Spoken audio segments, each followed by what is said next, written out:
Karoline, good afternoon. Hey, children, good afternoon. Children's It's National. good to see all of you. And yesterday, as you all know, we celebrated 6 months of the Trump administration. It's been a pleasure to work with all of you day in and day out here at the White House. 6 months, the most transparent administration in history, if I may add. And I know the president just wanted me to highlight his accomplishments over the past 6 months.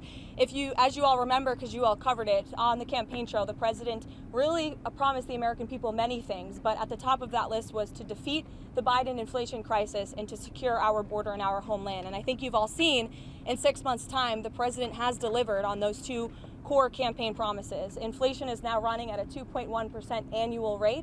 You look at our southern border, look at the numbers. Just last month, 0 illegal aliens were released into our country. And then look at what the president has done on the world stage. He has ended wars like India and Pakistan. He continues to work aggressively to end the war in Russia and Ukraine. He completely obliterated Iran's nuclear sites. He has continued to hopefully negotiate a ceasefire between Israel and Gaza to end that conflict and release all of the hostages. We've seen many of the hostages released as a result of this president's efforts. And this president is working around the clock every day to deliver on the promises he made. You also look at some of the cultural issues, to abolish DEI from our federal government and our military, to effectively end men and women's sports, which is a huge common sense policy that the American people support. And then if you look at the president's strong executive orders that have effectively ended the chemical castration of young children in our country. Just today, Washington, D.C. Children's Hospital in this city has announced they are no longer going to be prescribing puberty blockers to minors. This is a huge win for America and our children. There's certainly more work to do, and the president is doing it right now, and he will continue for the next 3.5 years. But certainly we've accomplished so much in just 6 months, and I'm happy to take some questions. Go ahead. Was the president serious, or was he joking this weekend when he said he might block a Washington Commanders stadium deal if they don't change their name? The president was serious, and it's part of the art of the deal, part of his negotiating skills. As you know, sports is one of the many passions of this president, and he wants to see the name of that team changed. Why is he getting involved in that? Why does he see that as part of his purview? I think you've seen the president gets involved in a lot of things that most presidents have not. He's a non-traditional president. He likes to see results on behalf of the American people. And if you actually poll this issue with sports fans across the country and even in this city, people actually do support the president's position on this and the name change. Michael. Thank you, Karoline. Michael, go ahead, and then Mary, you can go. Thank you, Karoline. What's the White House's reaction to Senator Chuck Grassley today releasing the formerly classified Clinton annex showing that the Comey-led FBI failed to fully investigate Hillary Clinton's use of a private email server, also failed to really look into thumb drives with potential national security risks on them, and emails from President Obama? It comes as no surprise, unfortunately, and I think that's why you've seen the FBI open up investigations into the individual you mentioned and some others as well. Caroline. The president just ordered the FBI to release the full Epstein files, just get it all out there. The president has said if the Department of Justice and the FBI want to move forward with releasing any further credible evidence, they should do so. As to why they have or have not or will, you should ask the FBI about that. Go ahead. More information, Caroline. It's up to the Attorney General. Does the president have any message for the countries that are planning to attend the two-state solution conference that's taking place later this month?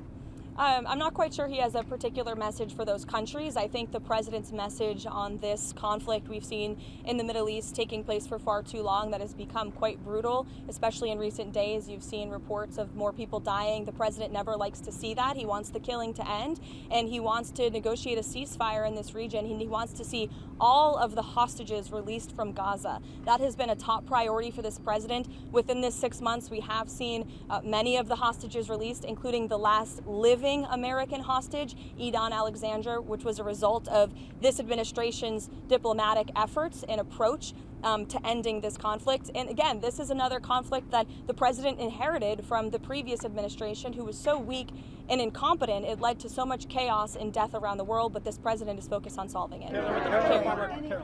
Kelly, go ahead. Thank you. So at 6 months, the president is also experiencing some pushback from members of his own MAGA base, especially on the matter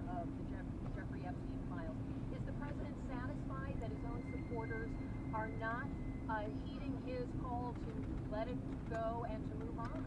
I know the president would reject that, Kelly. In fact, he cited over the weekend some polls showing that his approval rating with the Republican Party is actually at an all-time high.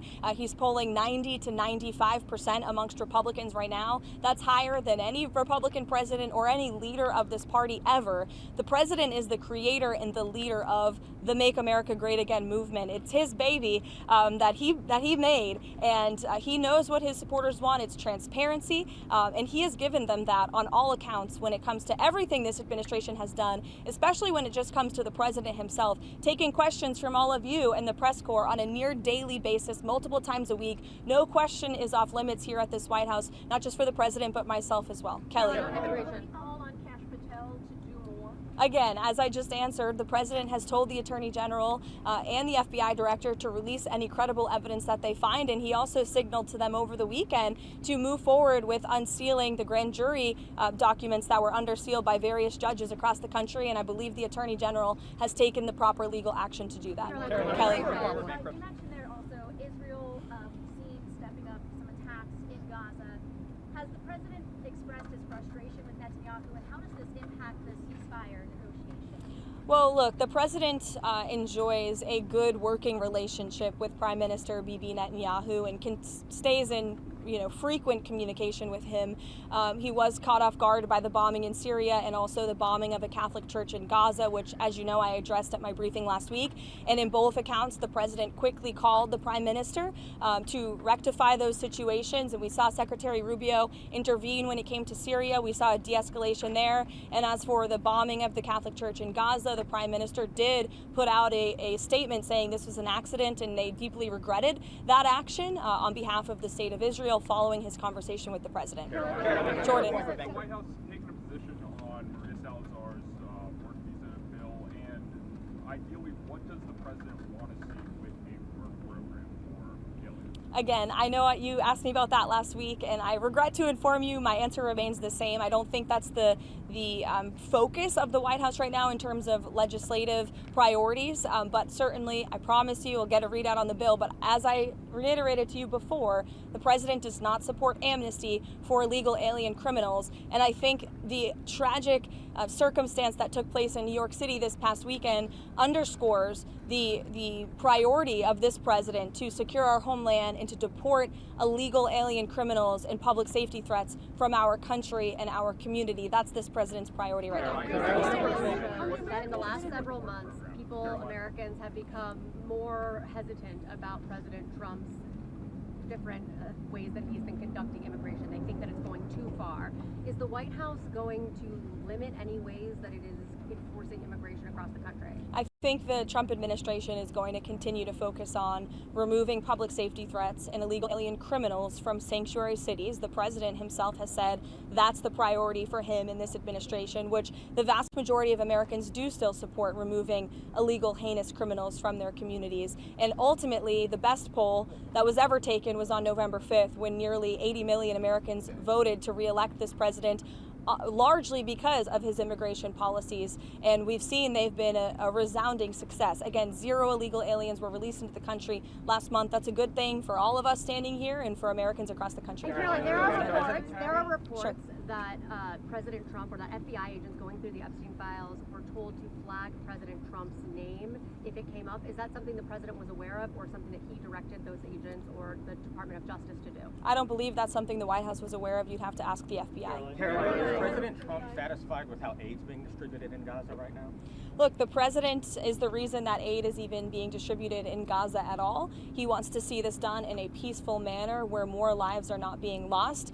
He hated seeing the pictures of starvation of women and children desperately needing that aid, which is why this administration came to a creative solution to bring that aid into the region. And we want to make sure that aid is delivered to people in need, but certainly does not end up in the hands of terrorists. I think both things can be done at the same time. Look, it's a very difficult and complicated situation, again, that the president inherited because of the weakness of the last administration. And I think he should be applauded and the administration should be applauded for coming up with a creative solution to get aid into the region. The president wants to see peace, and he's been been pretty clear about that, and our national security team continues to work on this every single day. But of course, it's a very complicated situation. Is the president here over the weekend? Commerce Secretary had some pretty tough words for the Fed. It's good to see you. Hi, Mark.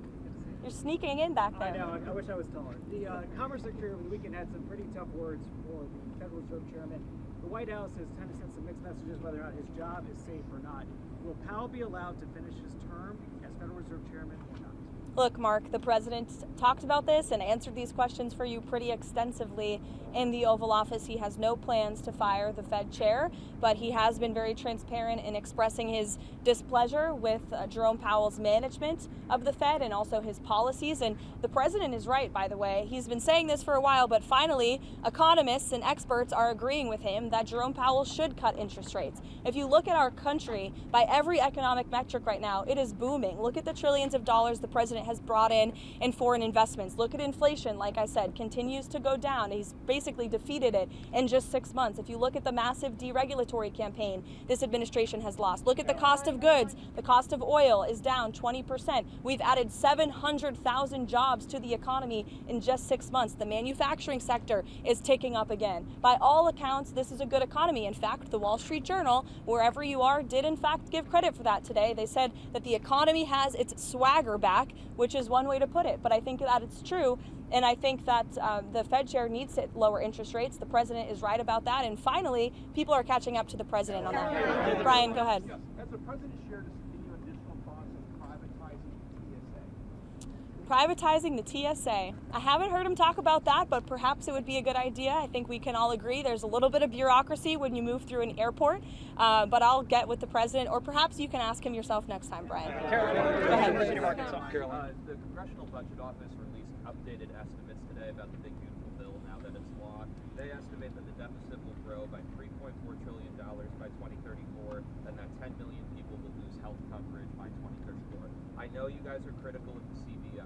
More broadly speaking, is there any concern from the administration that this bill, now that it's law, will increase the deficit in any way or remove anyone from health insurance that they have from legal citizens? No, look, this bill was a great bill for the American people. It was the largest tax cut for middle and working class families in our nation's history. And the president wants to see this country get our fiscal house in order. That's why this was a fiscally responsible bill, one of the most fiscally conservative pieces of legislation for its size that has ever crossed through Capitol Hill. And the president wants to cut our deficit. That's why he's effectively using tariffs to bring more revenue into the United States to ultimately pay down our debt that has been created by presidents on both sides of the aisles for many, many decades. Caroline. There are 11 days until that August 1st trade tariffs deadline. What can we expect between now and August 1st in terms of potential announcements of trade deals with any countries?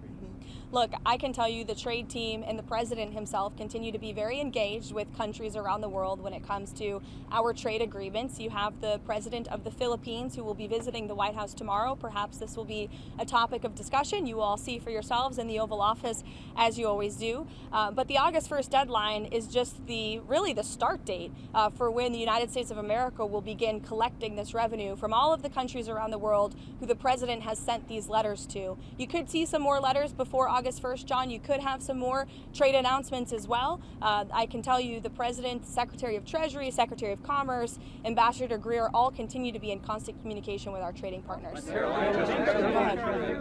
Yes, sure. Thank you. How did you see the tariff negotiations with South Korea being fundamentally different with those with Japan?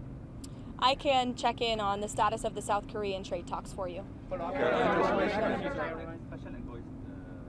visiting Lebanon regarding disarming Hezbollah. Does President Trump still believe diplomacy? Who is visiting? Tom Barak. Tom Barak. Okay. Special envoy Tom Barak is visiting Lebanon regarding disarming Hezbollah. Does President Trump still believe diplomacy can work with Lebanon while Hezbollah keeps its weapons? Look, I think the president wants to see diplomacy work with Lebanon and all of the partners in the Middle East. You know, the president has been very clear when it comes to his priorities for Iran. He obliterated their nuclear capability, and I understand that the administration continues to be open to talks with Iran if we deem them necessary. As for Tom Barrack's trip, I know the president supports him and he's doing a great job in Syria. Caroline. According to the House Judiciary Committee, the Biden administration sent nearly $1 billion in taxpayer funds to the left organization in Israel to oppose Israeli Prime Minister Benjamin Netanyahu. What is the White House reaction? Well, it's not a surprise to me that the previous administration sent billions of dollars overseas for useless priorities that don't advance America's interests. We've seen a lot of that, which is why this administration has been very focused on clawing a lot of that money back and making sure the American government is spending American tax dollars on America's priorities. Thank you, guys. I'll see you later. Caroline, bankruptcies.